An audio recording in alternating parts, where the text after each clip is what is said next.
daginn, formenn og allir félagarnir. Já, hún Bára Karlsdóttir gengur aldrei svo inn í kaffihúsið sitt Kaffi Rís að hún heils ekki þeim sem þar kunna að vera. Enda húsið elsta hús Hólmavíkur byggt árið 1897 af danska kaupmanninum R.P. Rís og margir gengi þarna síðan. Húsið var gert upp árið 1995 og þar opnaður glæsilegur veitingastaður. Bára hefur ásamt manni sínum stýrt rekstrinum síðustu 17 árin. Við vorum 3 konur sem keyptum þetta saman. Þær uppalega allavega að kaupa. Svo fengu þær mig með af því að vantaði eitthvað til að kokka. Þetta var bara gert á hálfum mánuði í maí. Þá voru bara sveitarstjórnarmenn og fleiri að ræða málið. Það var að koma sumar, Rís var ennþá ekki búið að selja og það þurfti bara að koma þessu í gang. Og þær ákváðu að kaupa og ég sló til og við vorum 3 sem keyptum þetta. Svo hættu þær einhverjum árum seinna, þannig og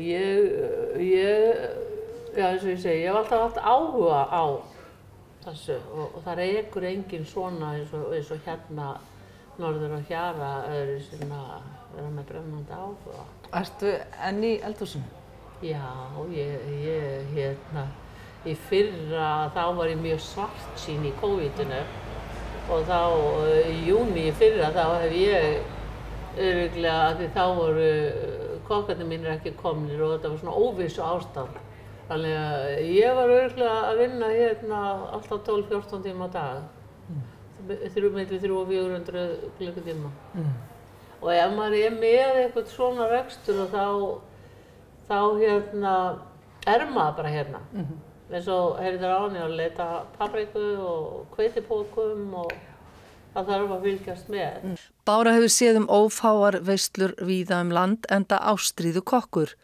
Hún rekur einnig mötuneyti fyrir fyrirtæki og skóla á Hólmavík og nær þannig að vera með rekstur allt árið. En þegar túrismin fer í gang á vorin þarf fleiri hendur í störfin. Kokkarnir mínir koma frá Litáen og ég með 3 Litáa og svo ég með alveg yndislegt fólk. Það fjölskylda sem býr yfir vetrartíman út í Skotlandi og stelpurnar koma hérna 2 og þetta eru frænkur bæði mín og mannsins míns. Þær komu hérna í fyrra og unnu hérna og þær eru komnar aftur núna og mamma núna líka með og allar að vera inn í eldhúsi. Bára segir aðsóknina góða þar sem af sumri og eðlilega séu nú fleiri erlendi ferðamenn en síðasta sumar. Erlendu túristarnir eru svona meira kannski að velta fyrir sér hvaðan hráefnið og gefa sér kannski góðan tíma. Ég til dæmis búin að fara í gegnum alla flóruna. Maður ætlaði náttúrulega bara þegar maður opnaði hérna að hafa þetta svo, mexikanska vefjur og bara alls konar,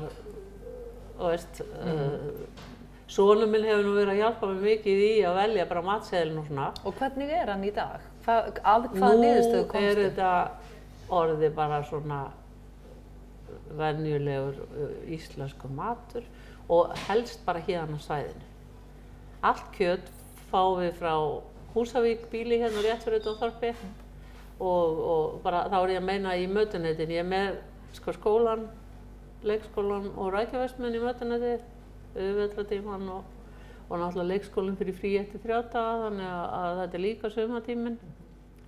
Þannig að staðreyndin er sú að það frá Drangsnesi fiskurinn sem okkar nágranna þorp og líka frá Ísafirði og svo allt kjöt, mest allt svona fíle og svona sem við erum með. Það frá bónda hérna Húsavík strandum.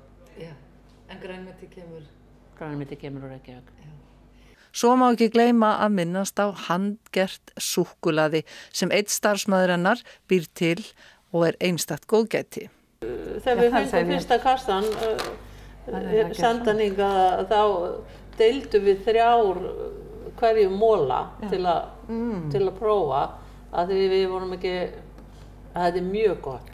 Þetta nú algjört sælgæti. Já, þetta algjört sælgæti í orðsins fyllstu. En frá girnilegu mat og súkkulaði yfir í braggan, gamlan hermannabragga sem stendur þarna spölkorn frá og tilheyrir rekstrinum.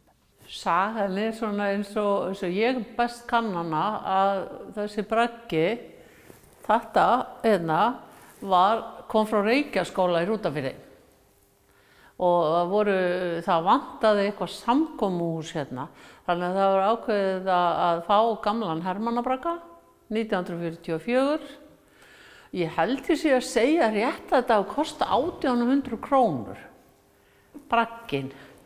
Og þetta voru svona duglegir menn hérna sem og framsýnir sem gerðu þetta. Og svo segir sagan að það hafi bara verið byrjað fljótlega að gera leika leikrit og hérna voru bara settar upp síldatunnur og plankar yfir og það var bara farið að leika.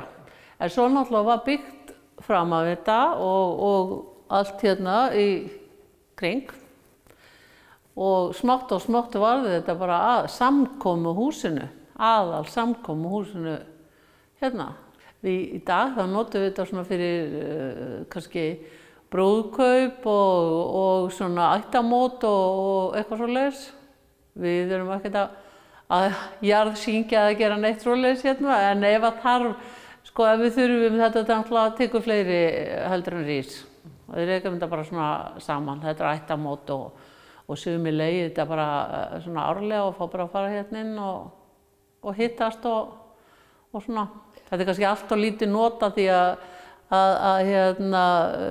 þetta væri gaman bara að þetta væri einhvern tímann eitthvað safn því að þetta svo mikil saga á bakvið allt hérna.